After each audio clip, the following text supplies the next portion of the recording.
And we are live. Good morning, good evening, good afternoon, wherever it is you are in the world, and welcome to Sept of the Howling Winds, San Diego. Our scene today starts us off in the penumbra, the spiritual reflection of the world of the park and around the park, as a individual stands a respectable distance from the Bon of the Sept, crouched down on two knees, sitting there, seemingly in quiet contemplation, as she waits for the sound of acknowledgement, of footsteps, and of those who would come to greet her to fall across her ears. We start our scene here. Kyle will get rid of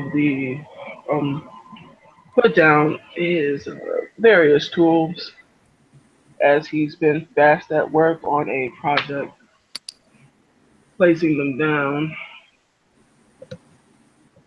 Once hearing the howl, and he will make his way towards the edge of the lawn. Lena will be kind of Um, running an express jog as she knows who this is, so she's probably just ahead of him. Anthony, could Jesse have been with Kyle? Sure. Okay. He was actually probably laying down and kind of chilling in lupus because he's got a lot of thoughts going on today, so he wanted to take a break from them. So he'll kind of roll up and shake off. Trot next to you. Hmm?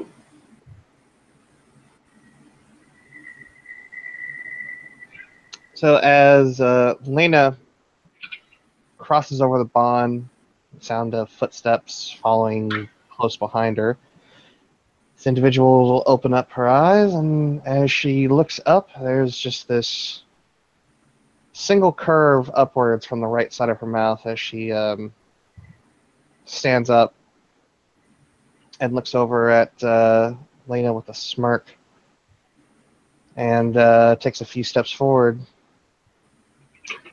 How the hell are you? Good. Twists her head. You made it back then. It was cold up there. I didn't plan on staying that long. She'll nod. We'll get you cleansed, and as she turns that, she probably will see Jesse and Kyle, and will, look to Jesse as he's a guardian, and she's seen him cleanse before. Man of 1,000 faces, Yoff. This is a friend of mine. Would you be able to cleanse her so she may come on Sept? That's fine. Are they in the Umbra or in the Tellurian? Umbra. Okay. One thing that that Sigrid would notice is that there is a large coyote approaching. Before you go to do the cleansing, Kyle will put up his finger. Stop. For you?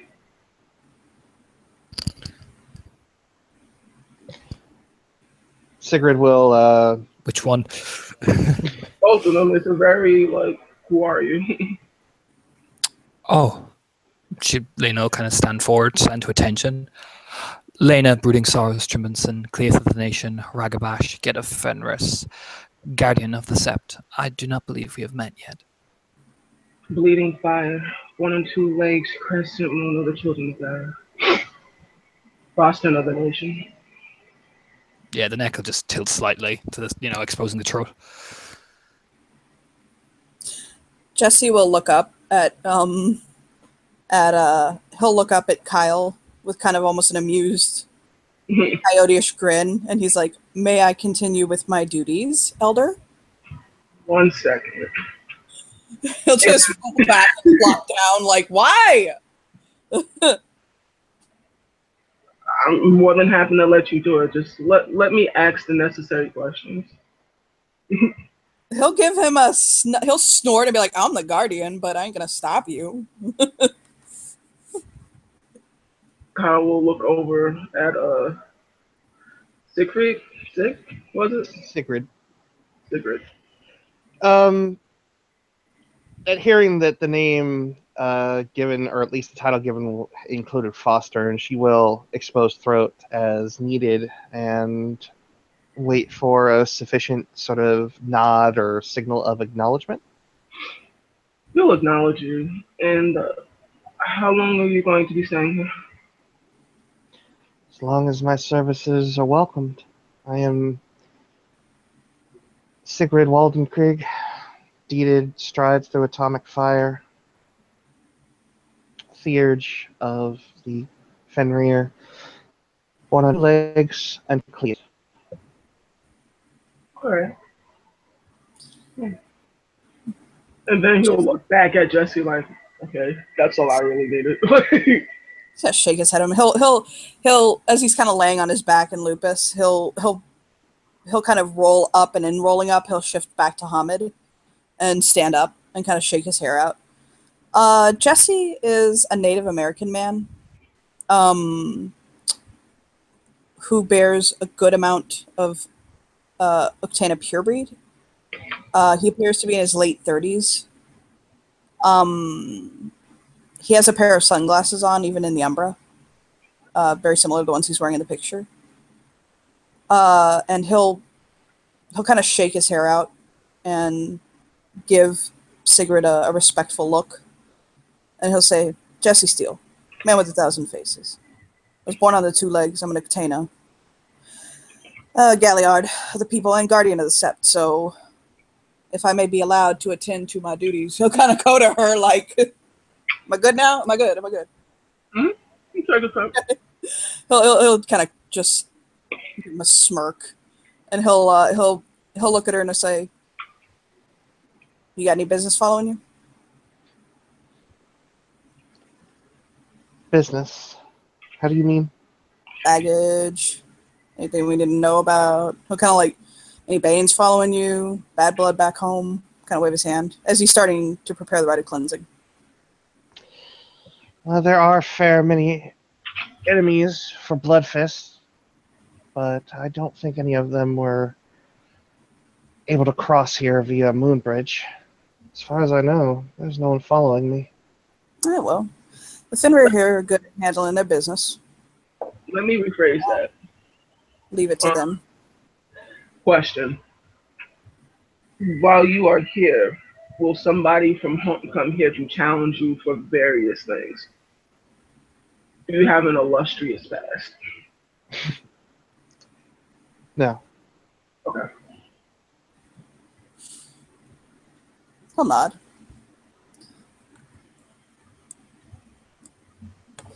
Do we have a dice roller set up?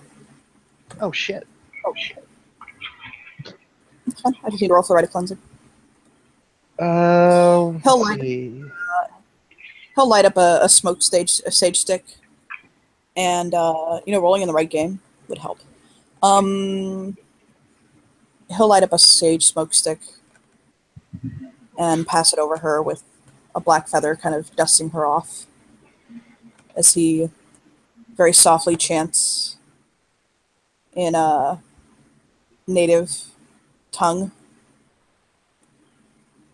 Which die roll are we using, by the way? 2. Okay.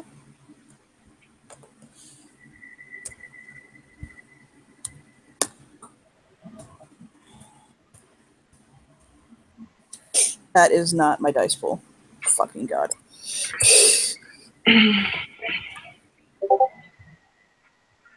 You good?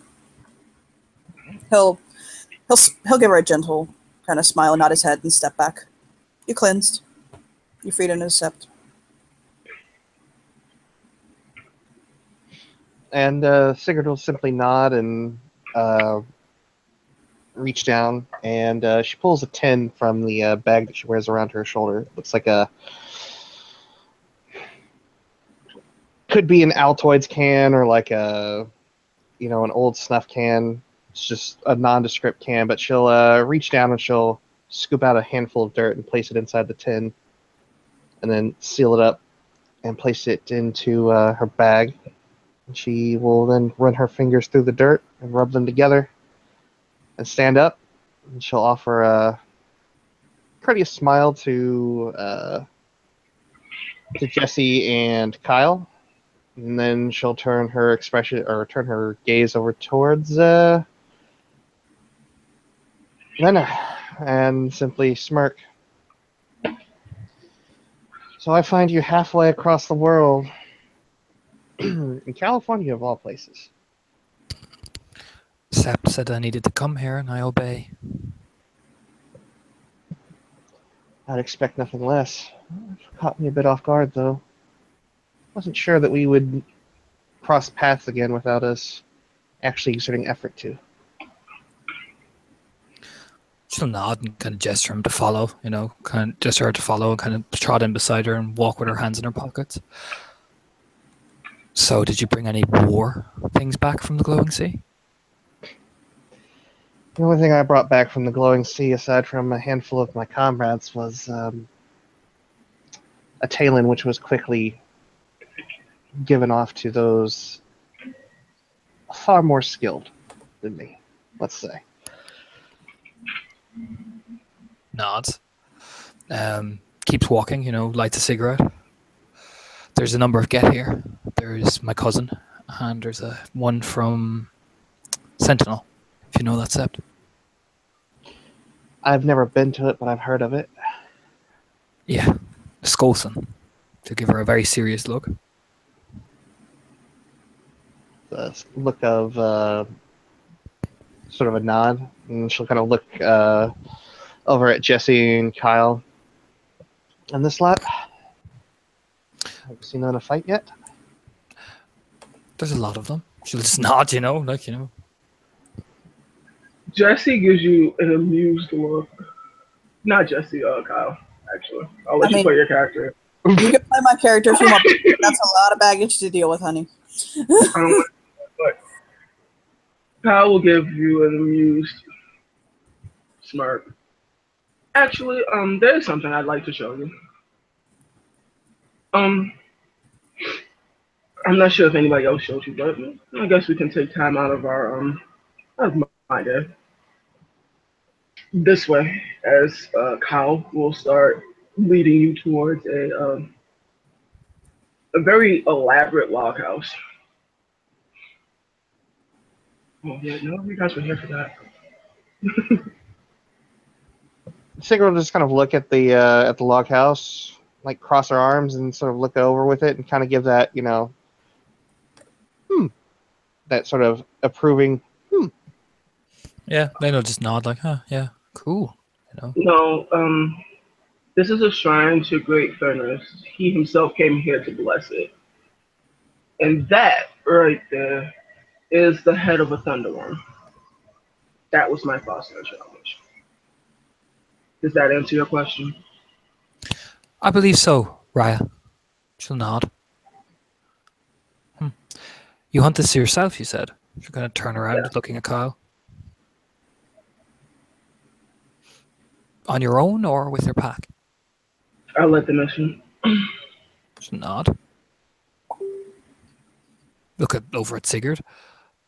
It's impressive. Thunderworms are not easy prey. She'll kind of look over at Kyle with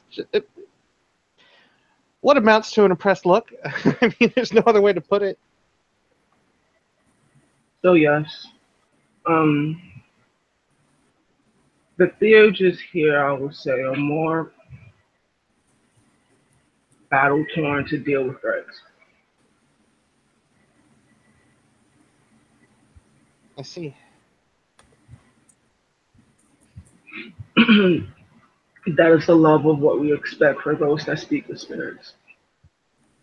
See that you don't disappoint.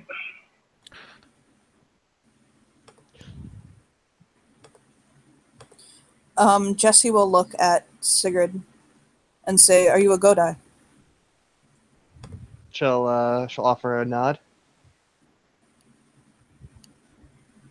He'll nod. I'm a skald amongst you people. Known to you. I think I left out his fucking I think. I don't know his auspice when I was introducing him. Again. A skull. She would notice that he seems very comfortable and familiar with using Fenrir terms.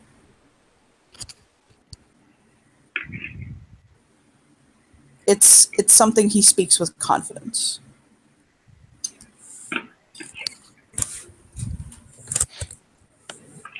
You said Skald.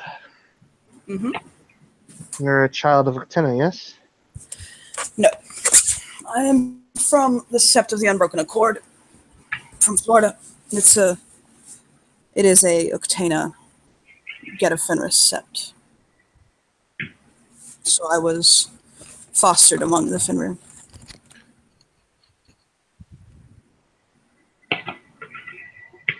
I see. But you're Octina now, yes. I chose to go with the way of the Octana.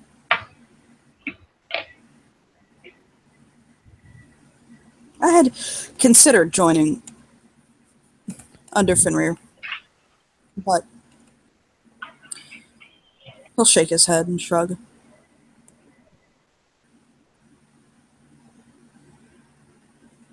But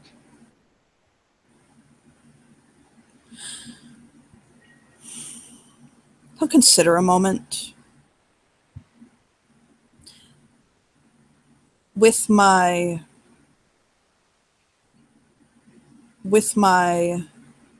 she can tell this man drips spirit heritage of the highest caliber of coyote. Which is why he looked like a coyote when he was in Lupus. And he'll say, with my connection to coyote,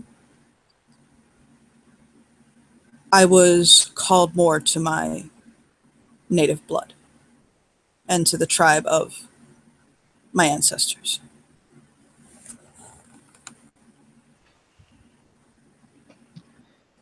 following your blood is something that many of us have done. There's no shame in that.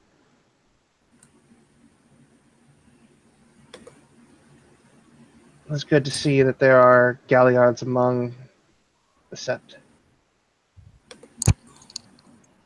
If you ever need your tales sung, please do not hesitate to come to me. I enjoy it. She'll just kind of give a courteous nod.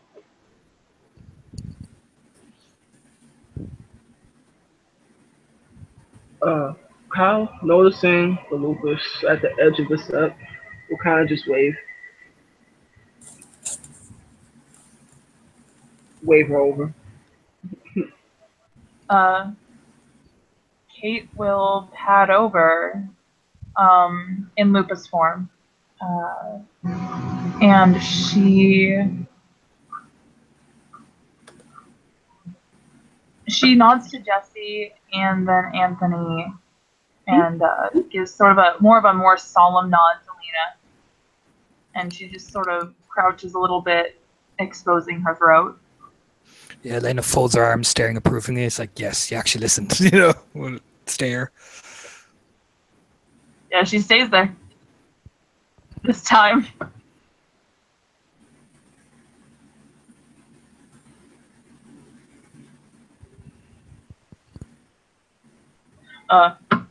For a quick out-of-game note, is this where she would announce herself then? Yep. Okay, thank you. I was like, wait, I'm missing something, aren't I? Nikki's missing something. She sort of looks as much as she can at the new person as she's exposing her throat. And she will just announce herself. Kate, Haunted Violet Ox. Tana Cup. Sigurd will sort of take all the titles in and simply nod, and she'll walk over and crouch as she just simply touches the throat of the cub and then stands back up.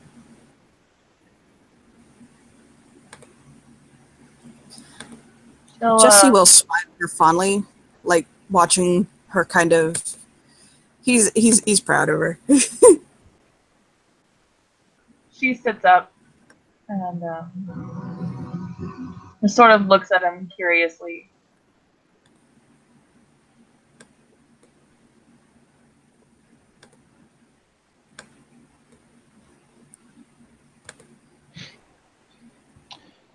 So Jesse will tilt his head to her.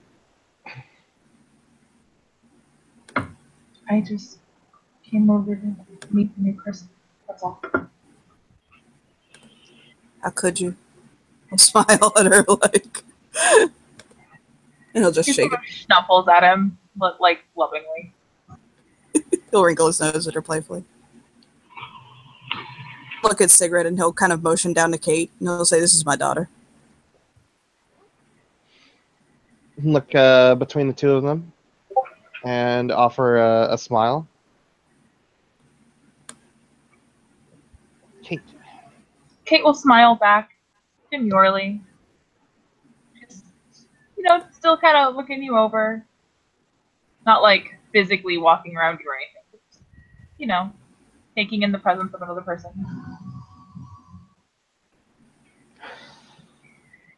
So, a cub, not yet gone through her rite of passage. No deed name just yet, but you're working towards this, I would suppose, yes? Actually, yes. I was very recently told that I was ready to make clear. That's good.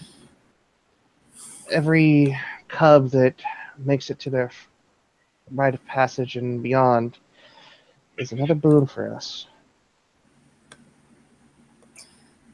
Her deed name is on my lips. I'm just waiting for her to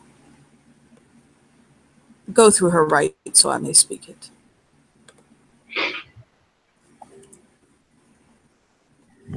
Abel appears.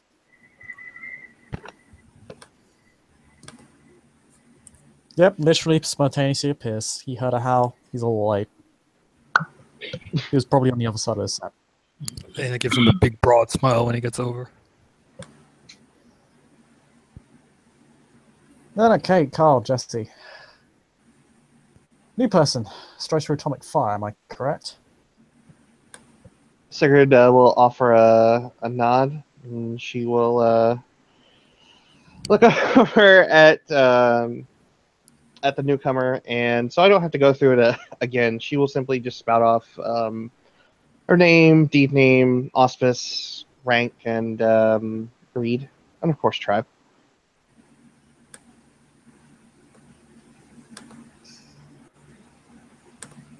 Ah. Good of our tribe. Pleasure to meet you. I'm Abel Lunas Glimpse Trumbunson. A Fenrir born on 2 legs. Chief of a nation. A skald.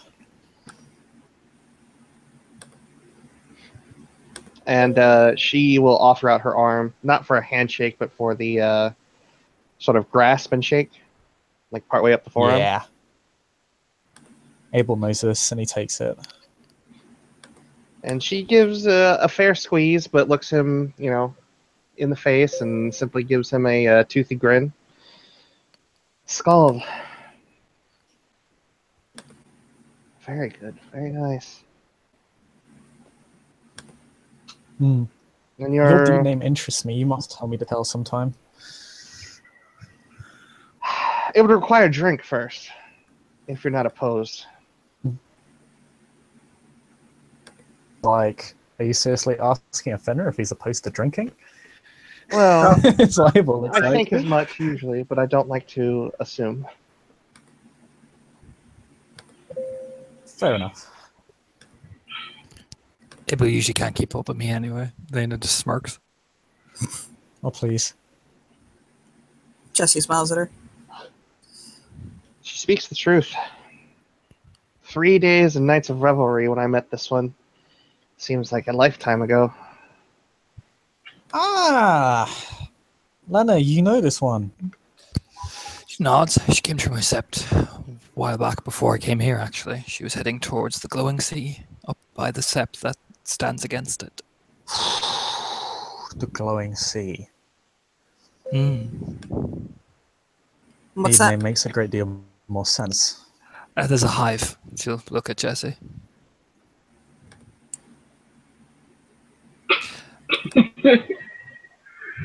Well, What I Kind understand, of- it is a hive built within the umbral reflection of a downed atomic sub, and it has created quite an umbral landscape out there. Why don't you tell us about it? If you don't mind, of course. We could get that drink. We'll need I'll kinda quite a bit smile of it, to but yes, this would be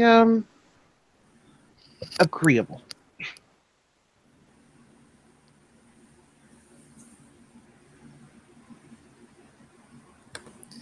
I'll nod. Well, I know where most of the drink is kept. We actually have a shrine to Fenrir. I'm not sure if... We're actually standing in front of it, Chris. Oh, we're standing in front of it. of Okay, it. that's fine. That's fine. That's fine. I wouldn't mention that then. If we're literally standing in front of it, then it doesn't matter. I didn't know what a scene was set. I thought we were on the boundary. Oh yeah, they cleansed her and they walked in. Yeah. Okay, that's cool. There's probably a lot of drink kept in the longhouse that is the shrine, to be fair. that's Right? It's offensive how much alcohol is here. Just drink inside the longhouse.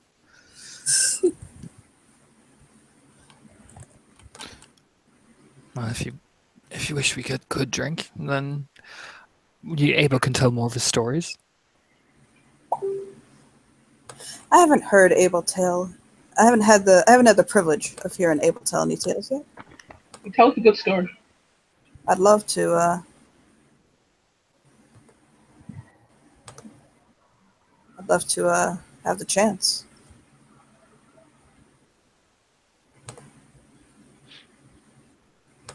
He'll kind of tug at Kate, like gently. You up for it? She will nod. Of course. I gotta talk to you, by the way, when you get a chance. I got a question to ask you. Me too. So my She's sort of scalding gonna friend. nod. And again, I'm sorry, what was that?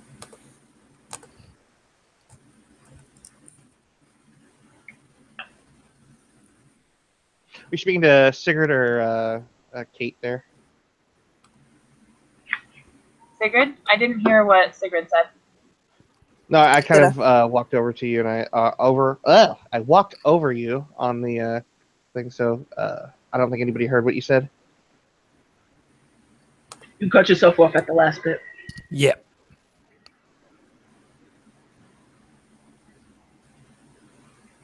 Was that me or somebody else? No, Kate was talking, and Oh while my she was god, I'm talking, sorry. I didn't you mean cut to. off the last bit of it, so nobody caught the last end of what she was saying. Oh, she just said me too. That's all. Ah, okay. And well, it seems Chris has walked away, so she'll turn to Lena and simply kind of offer a sort of a gesture towards the longhouse with her head. Shall we break out Come on. stores? Come on, Sigrid. Let's see if you're as nimble as the last time I remember you drinking. She'll like wink and keep walking, hands in her pockets. Seem to remember you being the nimble one and me just trying to bear through that onslaught. I just remember you flat on your back at the end, and she like turned back as the cigarette's in her mouth, very cockily. Yeah, that's what you would remember, isn't it? I beat you. You did beat me. And never offered me a chance for a rematch. But now that we're That will both be here, later. and She opens the door and swaggers in. and Sigurd will help Lena gather the drinks, and we'll grab as many cups as are available. 1, 2, 3. 1, 2, 3, 4, 5. So she'll grab 6.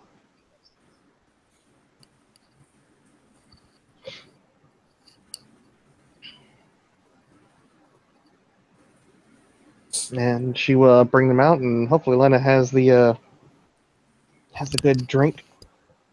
Oh yeah, she takes some mead, whiskey, and basically the heaviest stuff she can find. She comes out even drinking one out of the bottle as she's walking. Let's see, nothing's changed. She'll just hand over stuff and bam, bam, and she'll look at her. One could not possibly excuse to drink in these times. It loosens the mind and relaxes the body. He'll shake his head and say, God knows I need a good drink. Well then, by all means. And Sigurd will she'll crack open the mead. She does have a taste for the more sweet drinks. And she'll pour herself a stout glass and then set the bottle down in the middle of the I guess there's like a stump in the center of more stumps that people can sit on outside the shrine. And she'll set it down on that. And Jesse will look over at... Oh, I'm sorry. Yeah, but she won't take a drink until after everyone's gotten theirs and sat.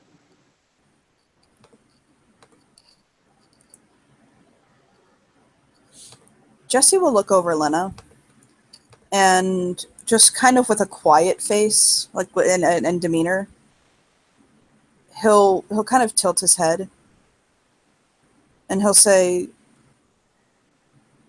just with a very soft, because he understands the consequence of everything that's at risk right now, he'll just kind of, in almost a show of trust to her, show her a sliver of his vulnerability. And he'll say, hey, Lena. She's raising eyebrows. She's like mid-drink, and she's like, yes? Tell me we got this.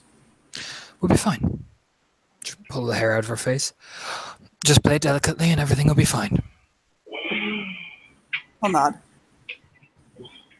She can tell he's just very deep in thought, and this is something he's taking very seriously. She herself, from what Jesse noticed, she seems deep in contemplation, but you can tell she's drinking to take her mind off it. But she seems quite sure, she seems quite sure of herself. Yeah, he does too. It's just one of those things where the reassurance. Oh yeah, of course.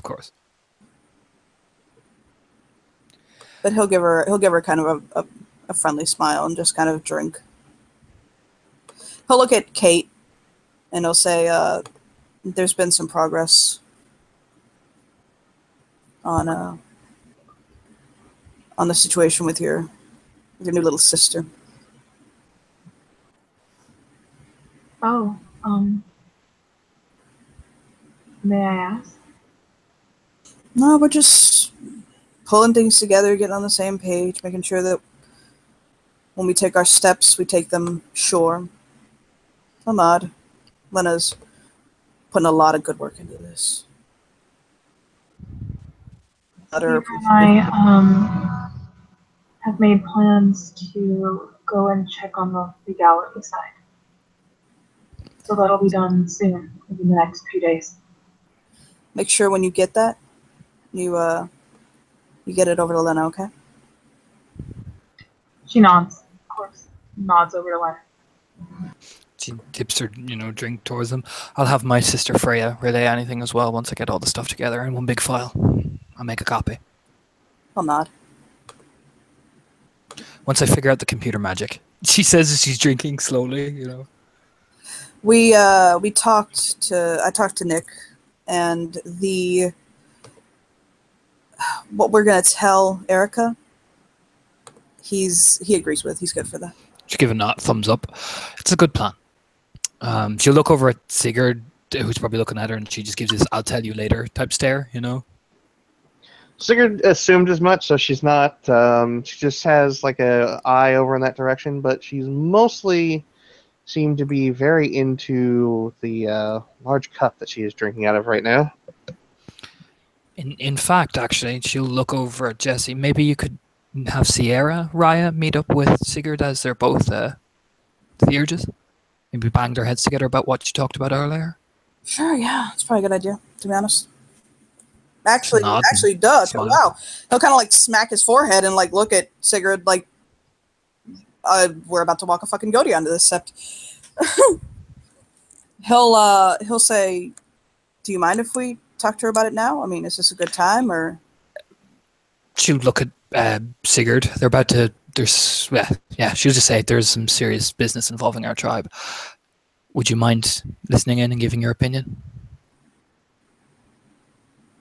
Sigurd doesn't even really hesitate. She just kind of nods, almost out of hand, and just simply apply my wisdom wherever it's needed.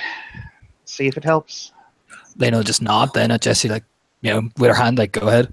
Takes a drink. He'll take a long drink of his mead and kind of bite his lip, and he'll say, "I took a kinfolk of your tribe as my mate. He was sent to me by his uncle, the warder. We hit it off. The relationship is great. Getting married Sunday. No, look at him. Actually, that part."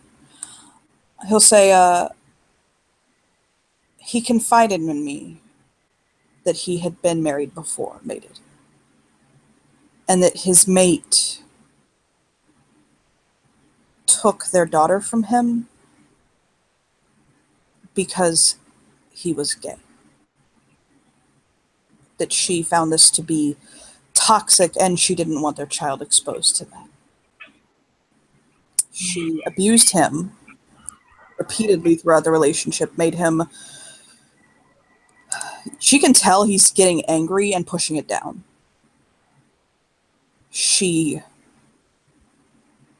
Kyle will look over and give you a knowing look like we had this conversation before.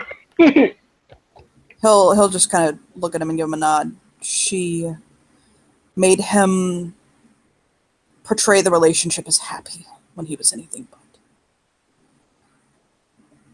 Their daughter is 8 now. Erica. She was born true under the crescent moon. We're working on bringing her to this Sept for fosterage. He'll smile.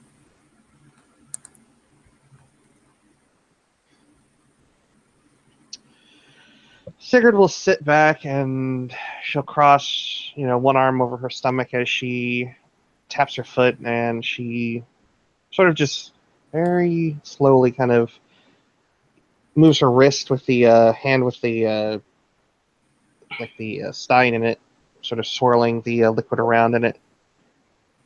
She takes a deep breath. So, your husband, as it were, to be, is a Getkin, yes? Hold on. And this woman that took the child, is she of the nation? Is she part of one of the tribes? Hold on. She's Fenrir. And Adrin. A Modi. Yeah. Confirm.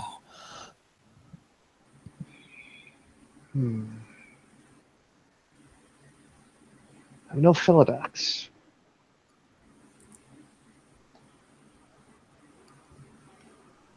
The plight of a kinfolk in the face of an Adrian and a Modi, no less, within our tribe.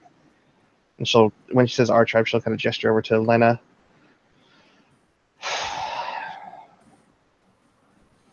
Not the stablest leg to stand on, though. The abuse is not something that Fenrir look upon as acceptable. Our kinfolk are... Particularly if it's spun in the white way as well, and considering the water is an Athrone and it is of his kin. Yes. Oh, Lena's come up with a plan that he'll just look at her with admiration.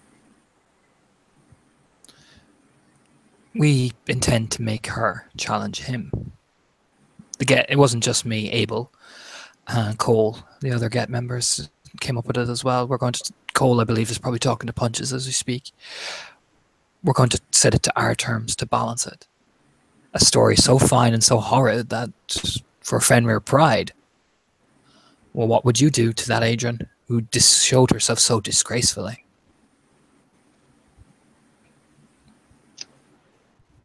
Well, in this circumstance, I have a few ideas of what to do.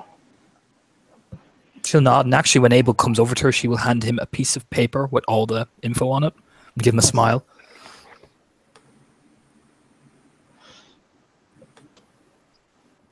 Do what I you would can. say- Just give a nod, you know.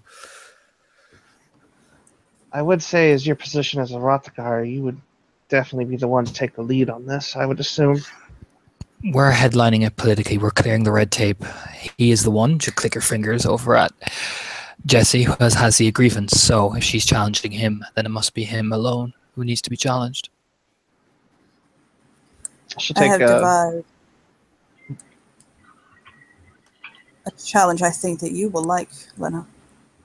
She raise an eyebrow, nod. This way, she looks at both Abel and, expecting Abel to agree. This way, it saves political scale. After all, we are a new Sept. Making such enemies so quickly, and Fenrir must be shown, and Fenrir business must be made. She can just give a look back at Abel, like nodding slowly.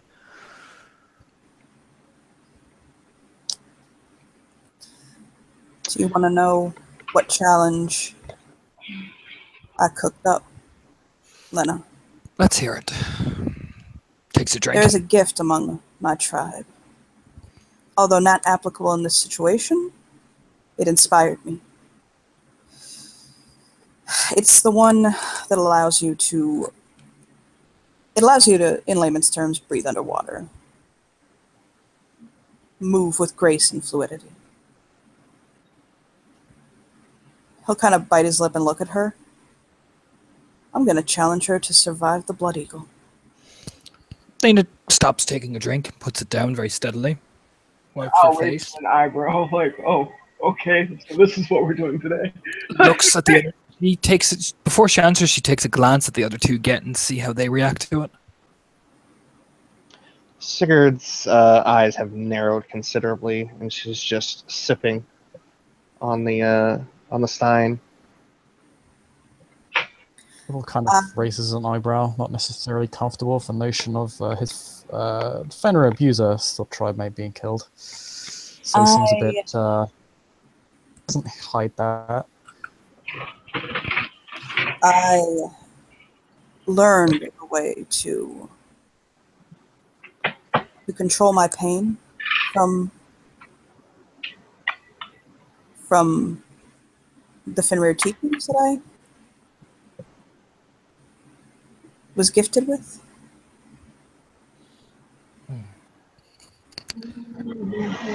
You wish this to be. You are aware. Which is say very carefully as she takes another drink. You are aware that this means the death of one of you. And pain control is not the same as withstanding damage. Your heart is torn out, you'll resist the pain, you'll still die.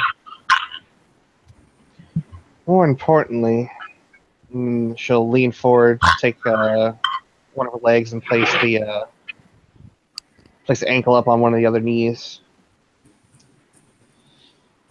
And look towards Jesse.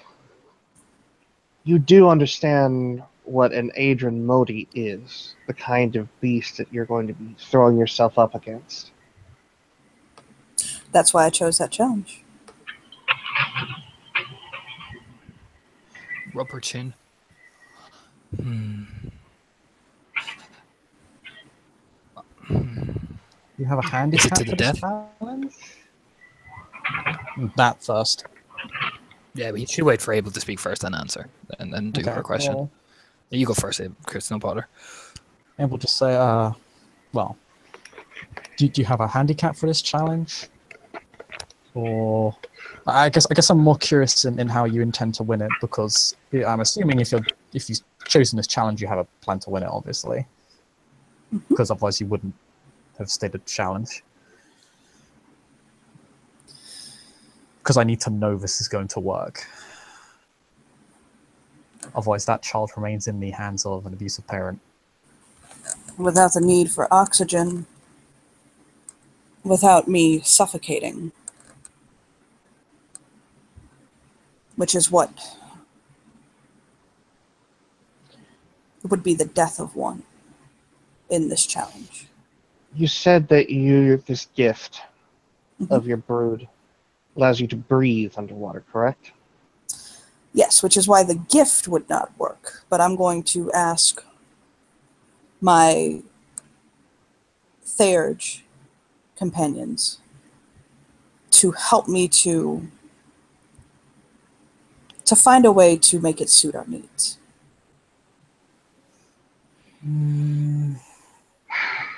Now, mind you, this is not a set-in-stone plan. I brought it out so we can talk about this and decide if it's a good idea.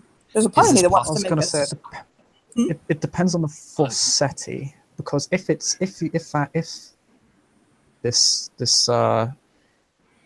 I suppose is this just to clarify, are you getting chimnage that allows you to withstand the lack of oxygen, or are you adapting the gift, getting an adaptation on this gift that you have? That's going to be up to my Theurges. I wouldn't assume to make their decisions for them in that regard. They would be the ones to know which is the best way to handle this. I suppose Kyle, either way, go ahead. depend on a falsetti as to whether you would be given a mod. It is not necessarily unusual for non-Aruns to be given a handicap against Aruns, but your rage nearly matches hers. You are a Galleon, so it's very hit or miss. Yeah. You would just be No, expected to do this without supernatural assistance, especially if it would be considered in the interest of a fair contest. Lena just seems silent, kind of pondering, and she'll look over to Kyle. Is this possible? Raya. Kyle will look and say, it's possible to do such a thing. However, should someone with a sufficient enough voice were to raise grievance of it,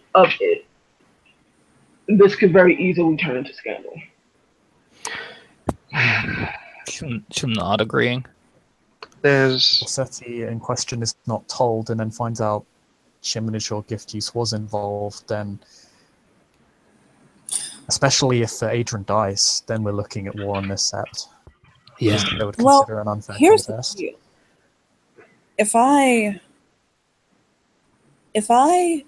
levy the challenge, and I don't levy it in a way that excludes the use of the gifts that are the gifts and resources available to you, then technically there is no slight. This is why it's so important that she challenges me.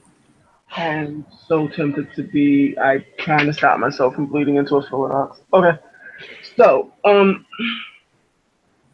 Kyle will look over to Kate, assuming that she's been paying attention. Yes, I wrote in the chat that Kate is just watching and listening, seemingly soaking in all of the information. And the more that everyone around her talks, the more complete her understanding of the situation becomes. I will ask her, so what do you think? As the Philodox, years down the line, you'll be asked to make very tough decisions, and your wisdom will be needed. What do you think?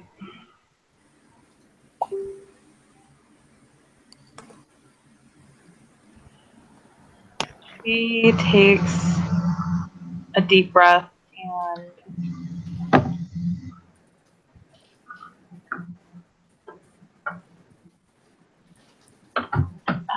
may I have a few minutes to formulate an opinion, right?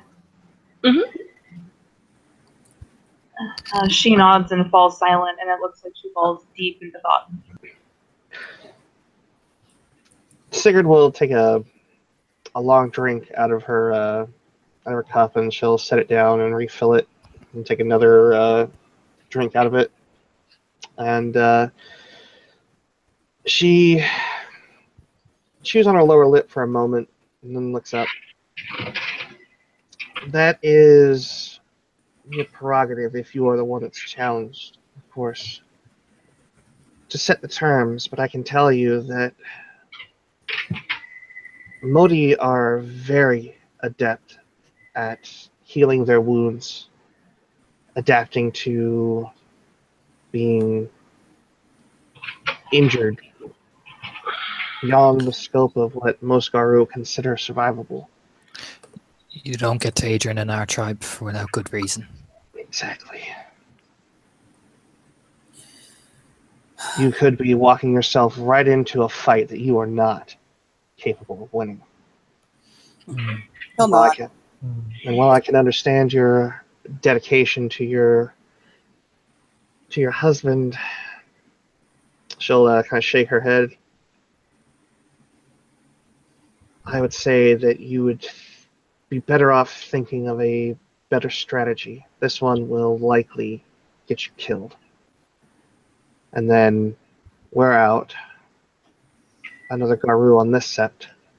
And your mate could very well be claimed by this Modi once again if she so desired, simply out of spite.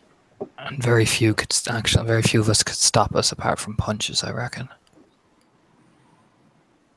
Okay, so that was very good to point out, because that literally makes Jesse full stop. Okay, he'll nod like you sunk in that point, and he'll say, "Okay, so let's try to come up with something we're gonna have to add onto the plate of this buffet is the challenge that I levied." You are a Galliard. She is an Haroon.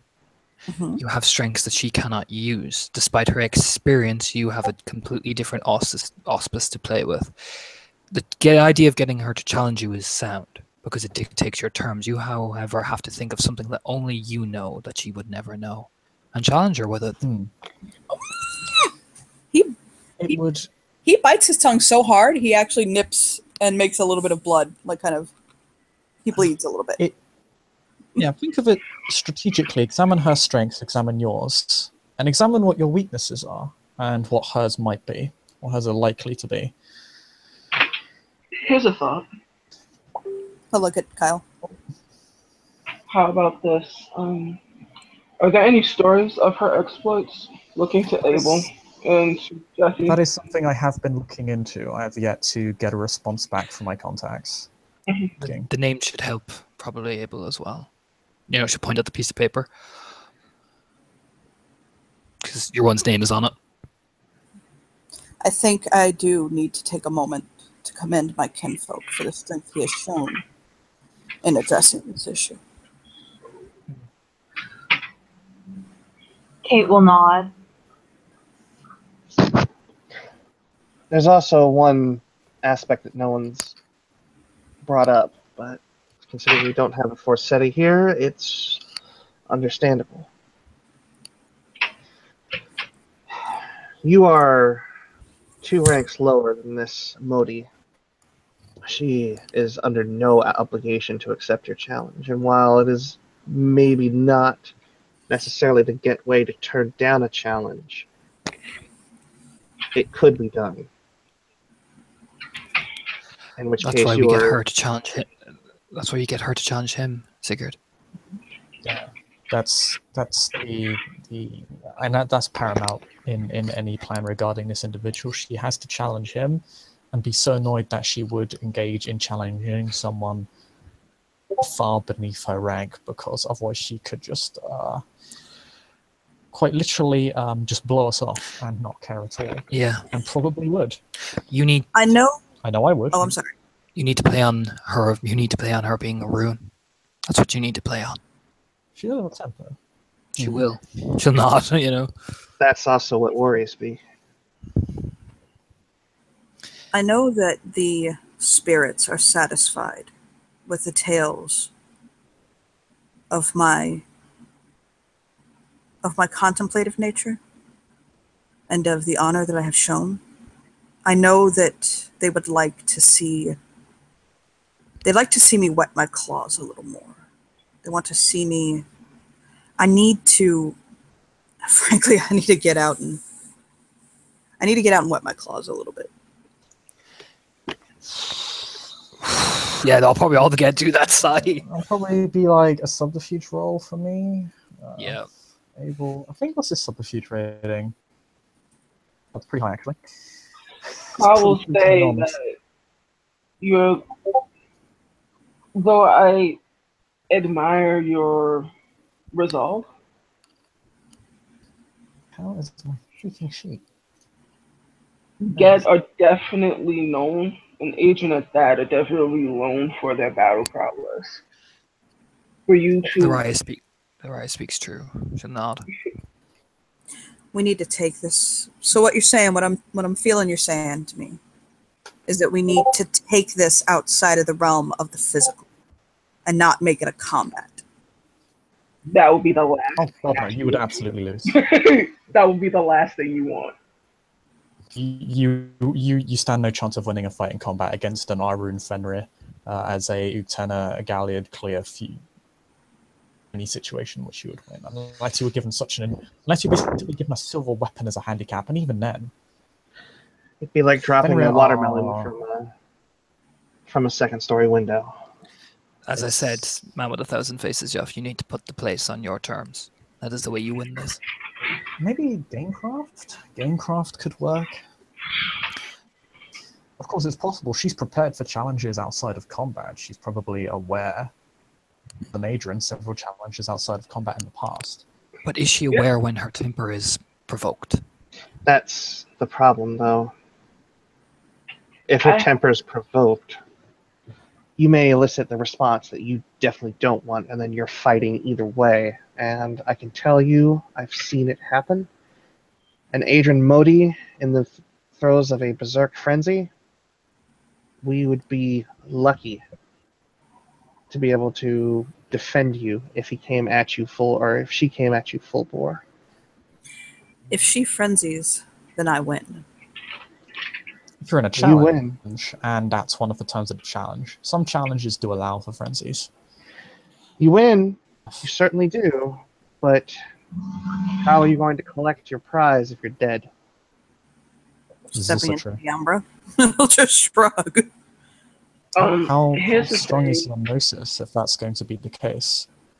Hominids do not start off spiritually empowered. Of course, if that's different with you, then it shouldn't be a problem. But How about, many Abel. hominids. How Abel, about let the Raya speak. She'll say very softly, looking at Kyle. how about this? I think, Jesse, you have a way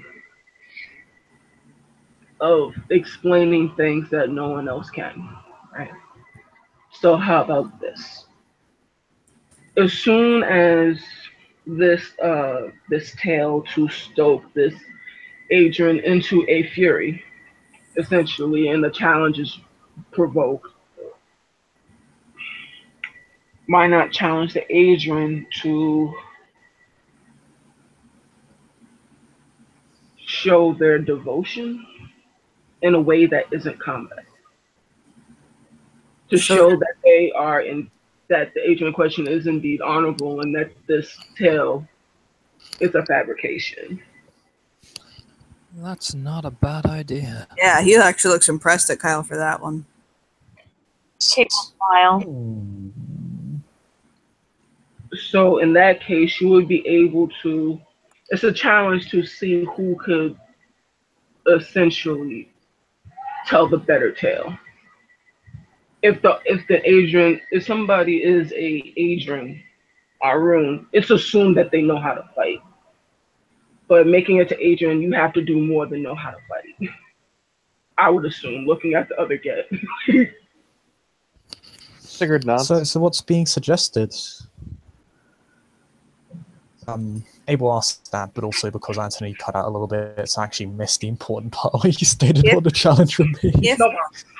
If I understand correctly, because I'm the one that needs to level the challenge, so I really have to get this. Mm-hmm. The challenge would be, I challenge you to prove your measure of devotion to Nicholas is greater than mine. Exactly. There will be no question. I'll blush and kind of look down. I do love him. After all, it makes sense. After all, a devoting mother must also share a devoting relationship with the father in terms of the child. if she demands proof of the abuse never took place, then It's a double wouldn't game. she show affection? Yeah, may Yeah. I play devil's advocate, if I may? Please.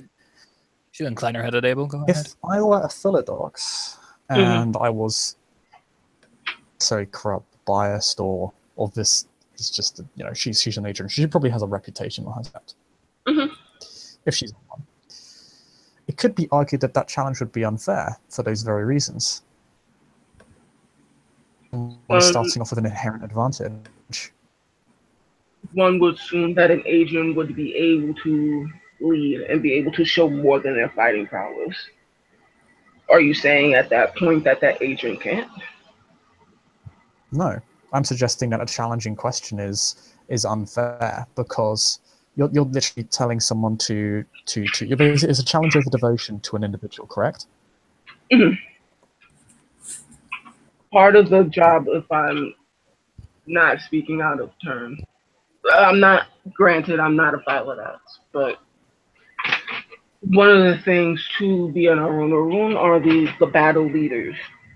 They're there to inspire feelings of like courage and so on and so forth. Flying into battle and danger and doing the best you can, right? Paraphrasing. But to say that as an agent, you've led more than a few combats and sieges. You've come toe to toe. I'll be hard pressed to find an agent that has not squared off at that level and making it that far. It's not squared off with a numerous amounts of black spirals and other things and people directly challenging your mettle. So if this agent is as good as everyone seems to think she is, simply boasting and saying and doing a damn good job of it should be a drop in the hat. You have a rapport, right? I don't suppose that I there's... have no idea what we're talking about anymore. I thought the challenge was OC. I thought the challenge solution to Nicholas, correct? That was what Abel was critiquing, playing devil's advocate for. Oh, the challenge would be for them to both show their devotion to the child in question. Jesse will raise his hand. He'll kind of motion and he'll say, I understand what you're saying, Abel, and I agree that is an aspect to consider. The way the challenge is worded implies an active show of devotion. As in, you and I are going to, not you and I, he'll wave his hand like, I'm sorry. She and I are going to do something to actively show devotion, care, compassion, that we are the better mate to Nicholas. And that being the challenge, not based on past position, if I follow correct. I will not. Before we go into a more spiritual, more heated debate, looking at Kate, something you want to add? The litany is quite clear in that you must respect those beneath you because all of them are of Gaia.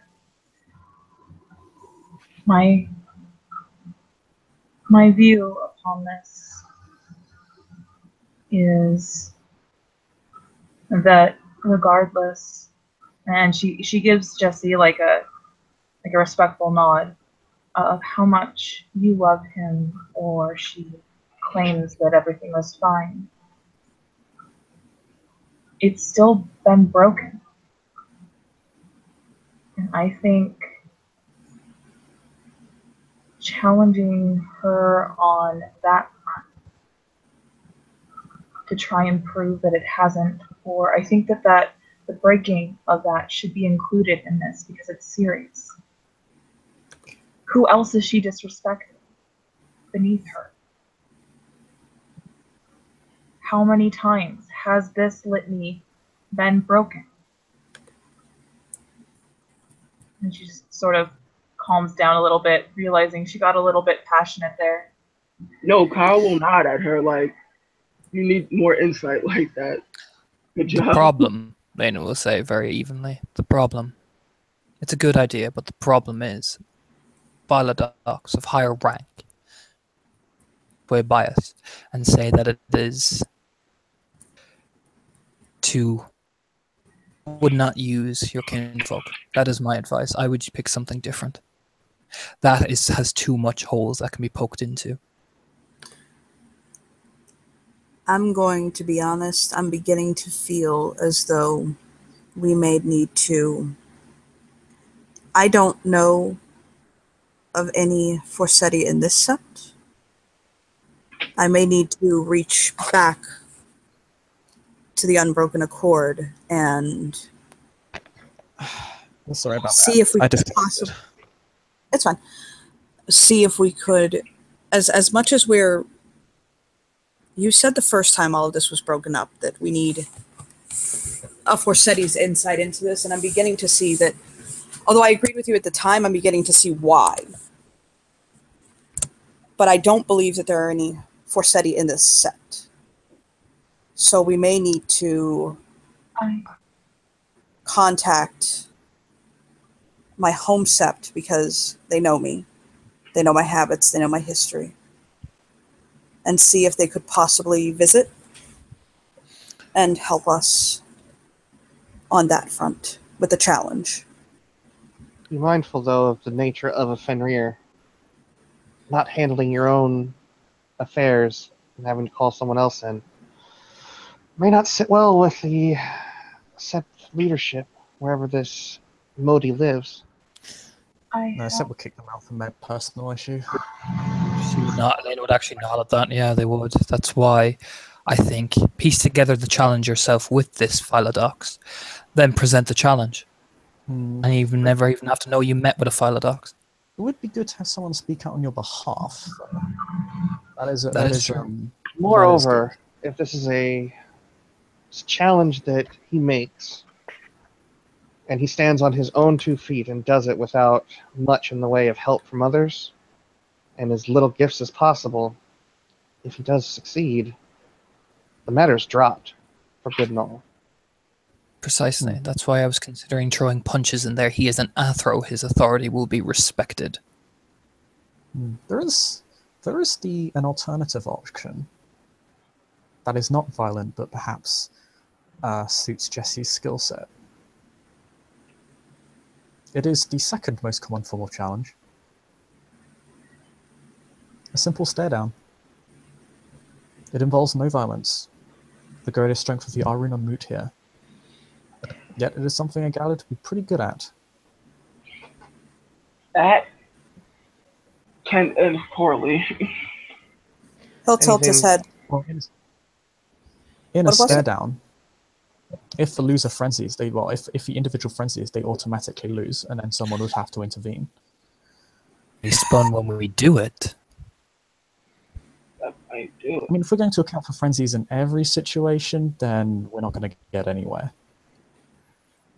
Let's be honest. We're dealing with Arun. We're dealing with an individual who's been within the nation for a great deal of time, who has most likely stoked their rage to near legendary levels. This is, we can't afford to be too soft. There is the issue of running headfirst into a brick wall, but we can't just say, well, we can't do this because she might frenzy, because she might frenzy in every situation. That all of us can frenzy in any situation, but simply, we can't sidestep that issue.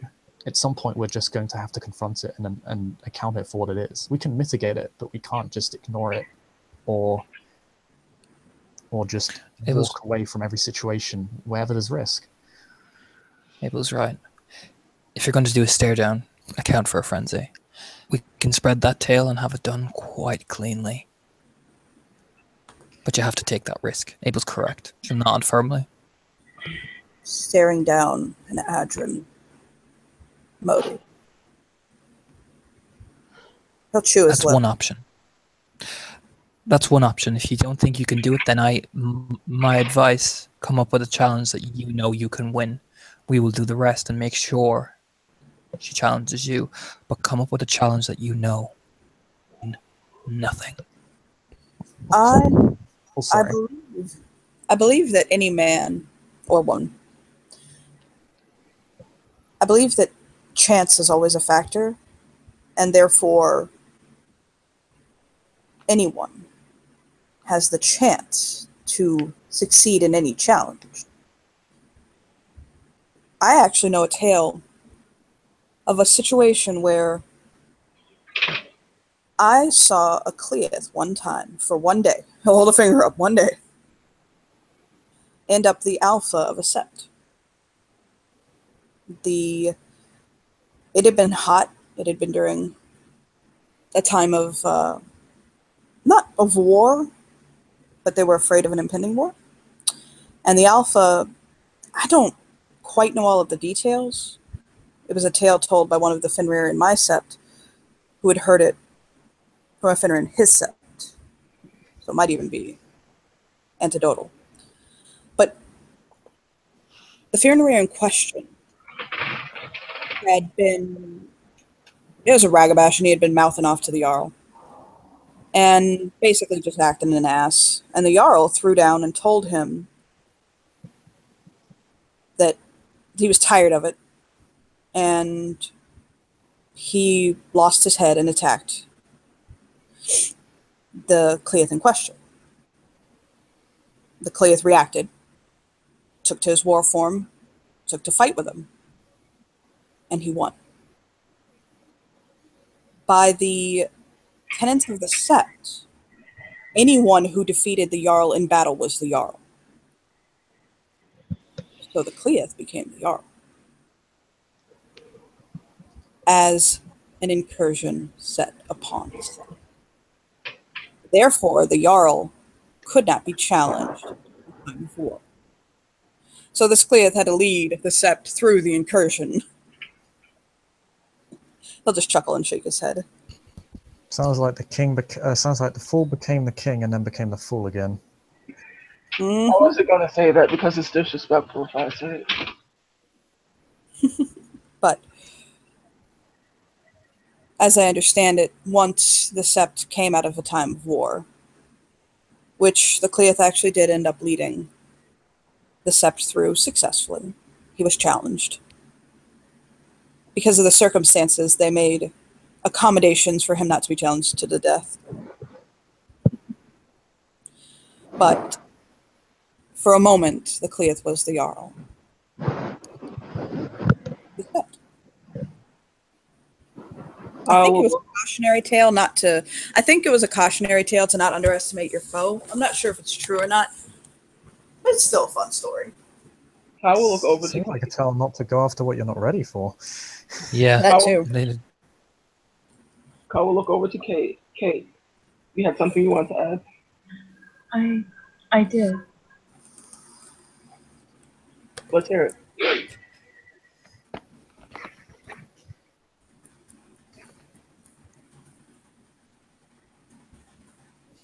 That said, Give me a second, guys, real quick. Sorry.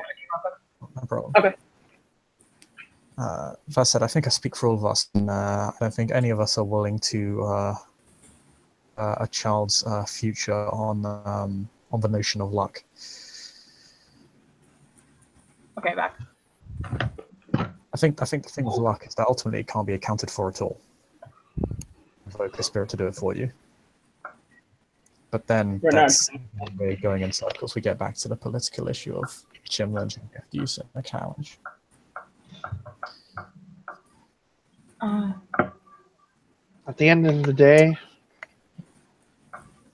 if your best bet,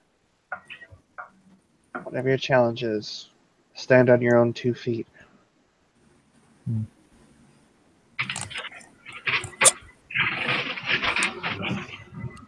I think I believe if there is one conclusion I believe I do want to, in the spirit of in the spirit of cooperation, I want to bring this forward to the entire table. I don't see this being a conflict, but I do feel that I want to invite a Forseti from my home Sept to come and advise us on this. I believe Cole was going to mention to Punches about that Sept coming here. Mm. So if you want to hook up with him after he meets with Punches, I'm sure the Forseti will be arriving either way. Kate will just sort of nod at Kyle. I will give her, the nod.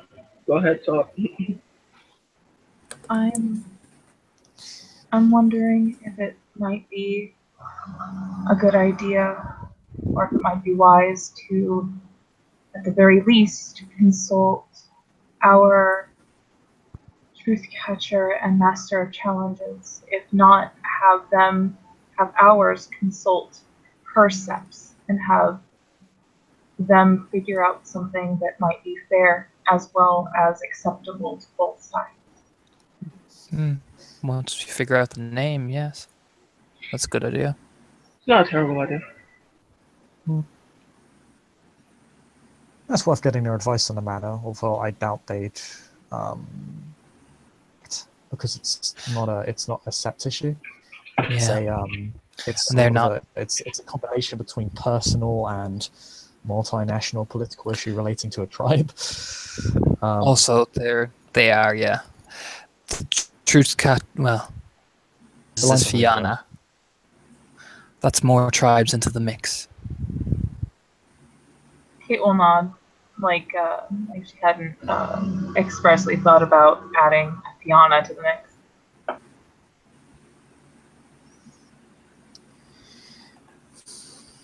I think at the end of the day, despite all of our ruminations on the issue, I think something if there's anyone who is not aware of this already, who does not believe this, I will say this now: there are no easy solutions. At the end of the day, a cleave is going to be facing down. And it doesn't matter what challenge you come up with; that is going to be difficult, unless you find some way to wrangle punches all the faces into becoming your champion for that challenge. You're clear facing down an Adrian Arun, and that will never be easy. We'll see what Cole gets out of him. Because that is probably the most optimal solution.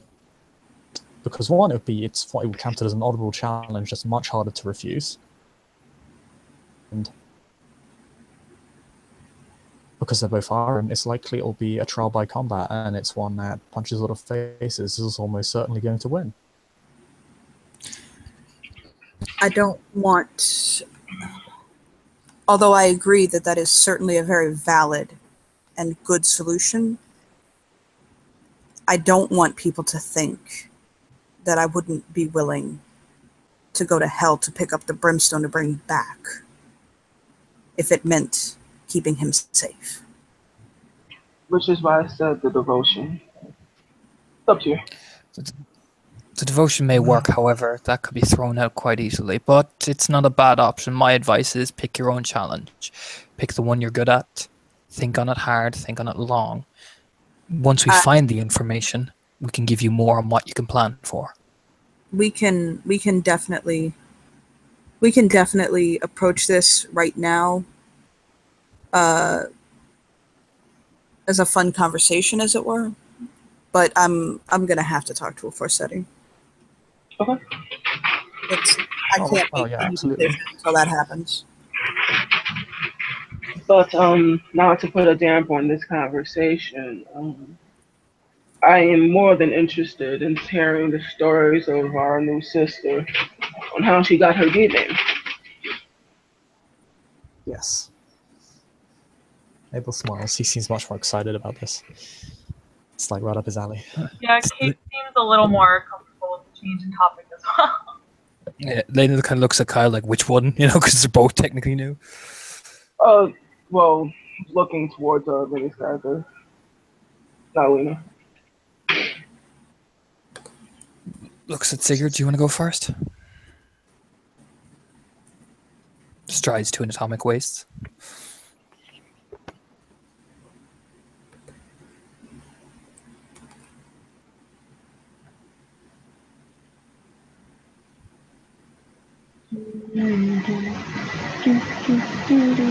Well, it seems that our good friend Sigrid is more concerned with her ale, which is fine.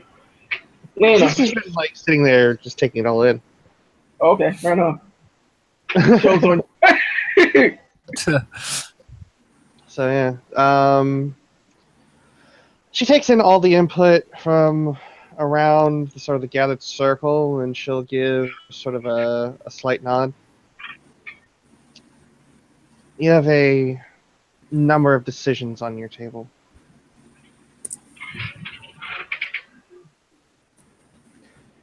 One can only pray that you have the wisdom to use them.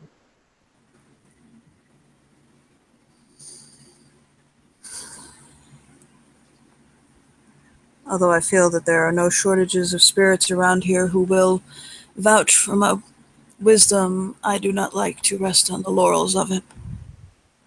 So, I'm right there praying with you, sister.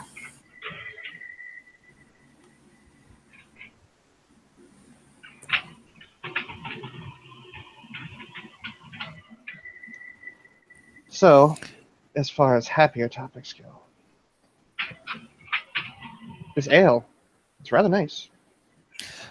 Tell us, the Rye is wondering your deed name, Sigurd. She'll smirk a bit as she takes a It drink. is. Well, take a seat, Raya. You're Cleith, though. Yes? Not me. Points over Kyle, you know. How we I brain fart there. Forget she said that. She'll simply just kind of point over to the stump across from her, or gesture to it, not necessarily point. Mm.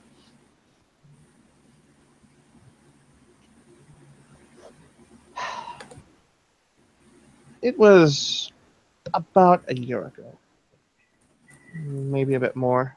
It's all kind of come together, an amalgamation of memories and feelings and sensations. But when I was headed to the Arctic Axe Sept, the front line against the hive and the glowing seas, I had a bit of a stay over in the Sept of Fafnir's brood, which I'll look over at Lena. Smiles, raises her drink. 3 days and nights of revelry and hardly a wink of sleep throughout the whole ordeal. I was lucky to get 6 in the night before we left. Sounds kind of like my wedding reception. And Oh, Grana. And this one here, and she'll kind of point over, brooding sorrows. We squared off for almost an entire hour. It was one of the more entertaining contests I've had. At the end of the day, though, Lena's experience outweighed my endurance. But the day after that, we moved on. Of my company, there was 3 Godi, 2 Scalds, and 3 Modi. Of those that made it back, myself, 2 of the Modis, and 1 Scald returned. For me and the other Crescent Moons, we were tasked with finding a spirit born of atomic fire and binding it into a Talon. It's a test of endurance and will, the likes of which I had never experienced before. One of my fellows was simply consumed. The other died of her injuries on our way back.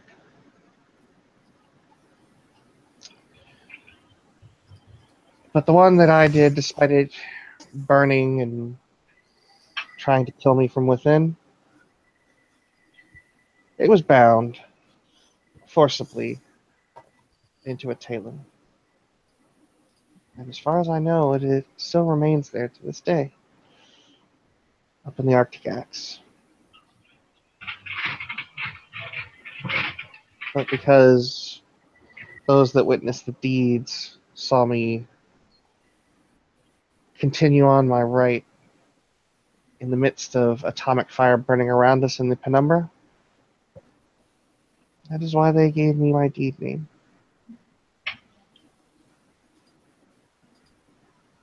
I will not. It's a lot more interesting than mine. He'll laugh when I make clear. But Well, each individual's rite of passage is something that is always the first step for them into the nation proper. Don't downplay it, Raya. point taken, lesson well received. Looking over at brewing sorrows, and yours. Up, take her drink with her. Stand in like the middle of the circle and all that. My deed name, and she'll take a breath. Rite of passage. 5 of us. Rune, Magnus the Galliard, and myself, and Soki. We first walked to the bottom of the Sept and were pelted with rocks, sticks. Reason being that Fenrir are masters of rage and control rage. Once we made it to the bomb without frenzying, we were given each individual weapons. I received this. She holds up the hatchet on her belt. A few others received a bow, dagger, those sort of things. We were told to survive. Into that wild or come back of Fenrir, not at all. So we went. I heard one fell down a cliff, the other disappeared, non-existent, and one some berries that ended up poisoning him. By the end, there was 2 of us, and I didn't know where Halfdan was.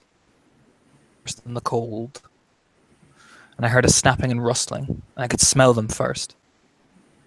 Stench. Spirals, one with the most hideous facial scar I've ever seen in my life. And she does this mad trace from the top of her skull down to her lips, all around. And saw Halfdan crawling away. And if they found him, they knew where Sept was. They knew where home was. So I crawled using of the Laughing Moon's talents. I took one in the skull, Halfdan stabbed the other, and I brought him down. We had no guy's breath left by that time, and I could hear the rest approaching. And Halfdan looked at me, and I looked at him. We both resoluted ourselves to die as Fenrir, but one of us had to make the sacrifice to leave the other behind. Halfdan enclosed his hand and told me to run, and so I ran. I took a mule down afterwards, one of their own scouts. My teeth sank into his skull, and I was the only one to make it back. And they gave me the name Brooding Sorrows, for I watched everyone I learned, and I'm to carry their tale of caution for the rest of the Sept, and as a Fenrir. Drink, and we'll go and sit back down very solemnly. Very solemn tales. Jesse will softly look over at Lena, and he'll say, "That happened to me too." She'll nod. Spirals are what spirals are. When I first came to the Sept, Abel can tell you, I actually could barely raise hand to strike someone else. I had a deep mental block. I couldn't fight my fellow Garu, especially Fenrir, because of the loss of my first pack. It's part of why I left my Sept in the end. I had felt that I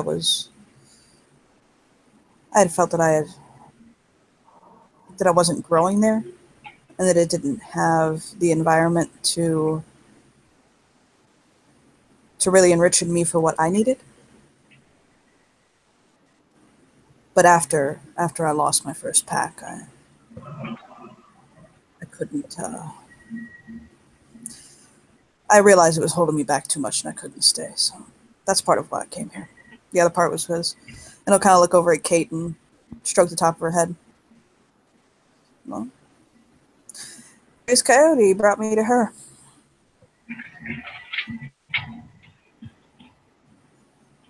He'll look at Sigrid and he'll say, Kate's my daughter, legally, but we're cousins. Her father and my father were brothers. Spoken to my heart and told me that there was a piece of me out west. And so I followed it. And he'll kind of stroke her cheek and look at her. And I found it.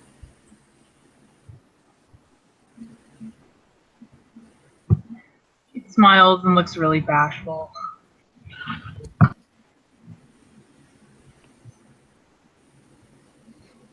I was telling him earlier that I wouldn't be half the man I am right now sitting before you if it weren't for you, Kate. And I do mean that. You made those decisions, Jesse, not me. You did the growing. And he'll smile at her. And just let her words rest.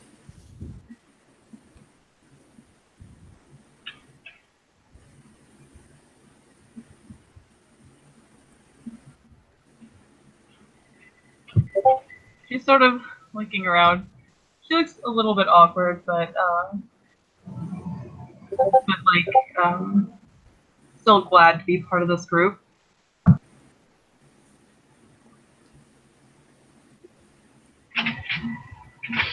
Kyle will give her a soft smile. And he will look towards the group.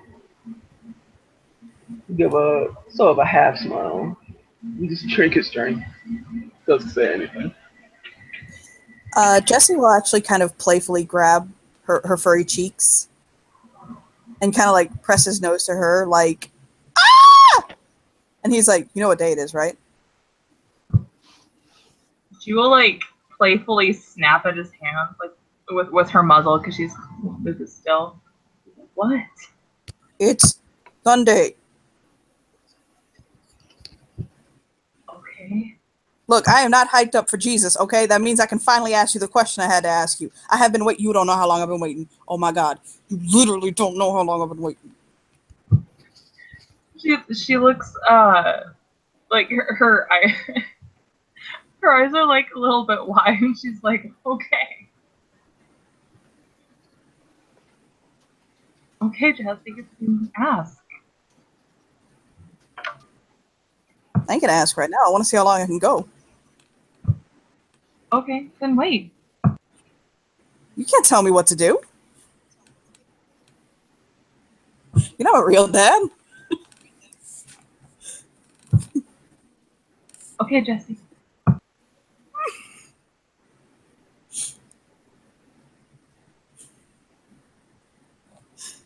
Sort of shrugs.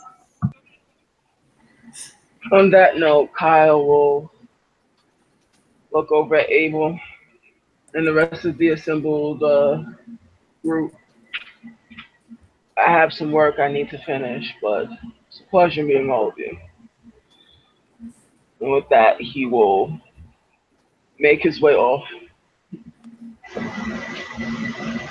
finishing his drink and making his way off. Yeah, Lena will stand up very awkwardly, and kind of like hold on to Abel a bit. She kind of gives him just one nod. I'm gonna go.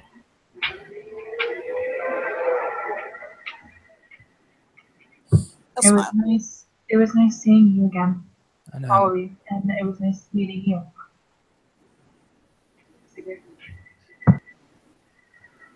Small nod of the head.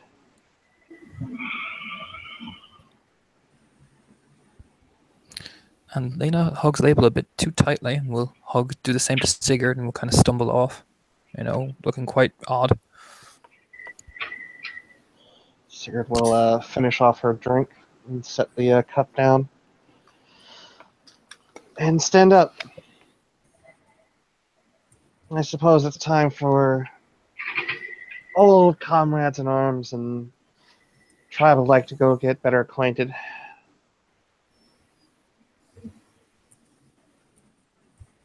And we'll follow after Lena. Yeah, we'll follow off after his cousin and his new friend. Jeb, do you mind if I very quickly use the end of your scene to ask Kate what I have to ask her really quickly? Yeah, go for it. Thank you. I have to jump into another scene with Anthony, so I don't have time. Jesse will kind of, once he and Kate are alone, he'll say, "Can you shift up for me?" What? He'll say, "Can you shift up for me?" Oh, okay. So she relaxes into Hamid. It occurred to me that Nick and I will be getting married before your paperwork is finished involving your paternity. And Okay. it would be easy for us to it would have to be an exclusion for it not to be like this. But since he and I are married, and we would have been married before your paperwork was finished, it would mean that legally Nick is your father as well.